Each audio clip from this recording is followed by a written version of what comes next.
What one has to understand is that from the day the Constitution was adopted right up to today, the folks who profit from privately owned central banks, as Madison called them, the money changers, have fought a running battle for control over who gets to print America's money. Why is who prints the money so important? Think of money as just another commodity. If you have a monopoly on a commodity that everyone needs, everyone wants, and nobody has enough of, there are lots of ways to make a profit, and also exert tremendous political influence. That's what this battle is all about. Throughout the history of the United States, the money power has gone back and forth between Congress and some sort of privately owned central bank. The Founding Fathers knew the evils of a privately owned central bank. First of all, they had seen how the privately owned British central bank, the Bank of England, had run up the British national debt to such an extent that Parliament had been forced to place unfair taxes on the American colonies. In fact, as we'll see later, Ben Franklin claimed that this was the real cause of the American Revolution. Most of the Founding Fathers realized the potential dangers of banking and feared bankers' accumulation of wealth and power. Jefferson put it this way: I sincerely believe that banking institutions are more dangerous to our liberties than standing armies. The issuing power should be taken from the banks and restored to the people to whom it properly belongs. That succinct statement of Jefferson is, in fact, the solution to all our economic problems today. It bears repeating. The issuing power should be taken from the banks and restored to the people to whom it properly belongs. James Madison, the main author of the Constitution, agreed. Interestingly, he called those behind the central bank scheme money changers. Madison strongly criticized their actions. History records that the money changers have used every form of abuse, intrigue, deceit, and violent means possible to maintain their control over governments by controlling money and its issuance. The battle over who gets to issue our money has been the pivotal issue throughout the history of the United States. Wars are fought over it, depressions are caused to acquire it. Yet after World War I, this battle was rarely mentioned in newspapers or history books. Why? By World War I, the money changers, with their dominant wealth, had seized control of most of the nation's press. Throughout U.S. history, this battle over who gets the power to issue our money has raged. In fact, it's changed hands back and forth 8 times since 1764, yet this fact has virtually vanished from public view for over 3 generations behind a smokescreen emitted by Fed cheerleaders in the media. Until we stop talking about deficits and government spending and start talking about who controls how much money we have, it's all just a big shell game, a complete and utter deception. It won't matter if you pass an ironclad amendment to the Constitution mandating a balanced budget. Our situation is only going to get worse until we root out the cause at its source. What's the solution for our national problem? First of all, education. That's what this video presentation is all about. But secondly, we must act.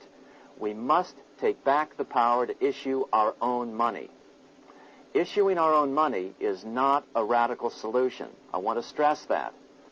It's the same solution used at different points in U.S. history by men like Benjamin Franklin, Thomas Jefferson, Andrew Jackson, Martin Van Buren, and Abraham Lincoln. So, to sum it up, in 1913, Congress gave an independent central bank, deceptively named the Federal Reserve, a monopoly over issuing America's money, and the debt generated by this quasi-private corporation is what is killing the American economy. Though the Federal Reserve is now the most powerful central bank in the world, it was not the first. So where did this idea come from? To really understand the magnitude of the problem, we have to travel back to Europe. Just who are these money changers James Madison spoke of? In the Bible, 2,000 years ago, Jesus drove the money changers from the temple. It was the only time Jesus used force during his ministry. What were money changers doing in the temple? When Jews came to Jerusalem to pay their temple tax, they could only pay it with a special coin, the half shekel of the sanctuary. This was a half ounce of pure silver about this size. It was the only coin around at that time which was pure silver and of assured weight without the image of a pagan emperor. Therefore, to Jews, the half shekel was the only coin acceptable to God. But these coins were not plentiful. The money changers had cornered the market on them. Then they raised the price, just like any other commodity, to whatever the market would bear. In other words, money changers were making exorbitant profits because they held a virtual monopoly on money. The Jews had to pay whatever they demanded. To Jesus, this totally violated the sanctity of God's house.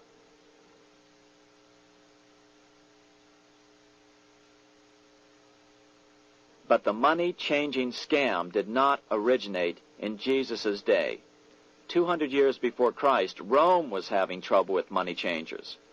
2 early Roman emperors had tried to diminish the power of the money changers by reforming usury laws and limiting land ownership to 500 acres. They were both assassinated. In 48 BC, Julius Caesar took back the power to coin money from the money changers and minted coins for the benefit of all. With this new, plentiful supply of money, he built great public works projects. By making money plentiful, Caesar won the love of the common man. But the money changers hated him. Some believe this was an important factor in Caesar's assassination. One thing is for sure, with the death of Caesar came the demise of plentiful money in Rome. Taxes increased, as did corruption. Just as in the case of America today, usury and debased coin became the rule. Eventually, the Roman money supply was reduced by 90%. As a result, the common people lost their lands and their homes, just as is about to happen soon in America. With the demise of plentiful money, the masses lost confidence in the Roman government and refused to support it. Rome plunged into the gloom of the Dark Ages.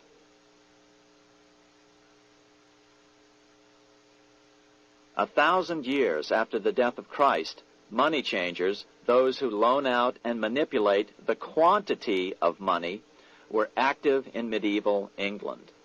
In fact, they were so active that acting together, they could manipulate the entire English economy. These were not bankers per se. The money changers generally were the goldsmiths. They were the first bankers because they started keeping other people's gold for safekeeping in their vaults. The first paper money was merely a receipt for gold left at the goldsmith. Paper money caught on because it was more convenient than carrying around a lot of heavy gold and silver coins. Eventually, goldsmiths noticed that only a small fraction of the depositors ever came in and demanded their gold at any one time. Goldsmiths started cheating on the system. They discovered that they could print more money than they had gold, and usually no one would be the wiser. Then they could loan out this extra money and collect interest on it. This was the birth of fractional reserve banking. That is, loaning out many times more money than you have assets on deposit. So, if $1,000 in gold were deposited with them, they could loan out about $10,000 in paper money and draw interest payments on it, and no one would ever discover the deception.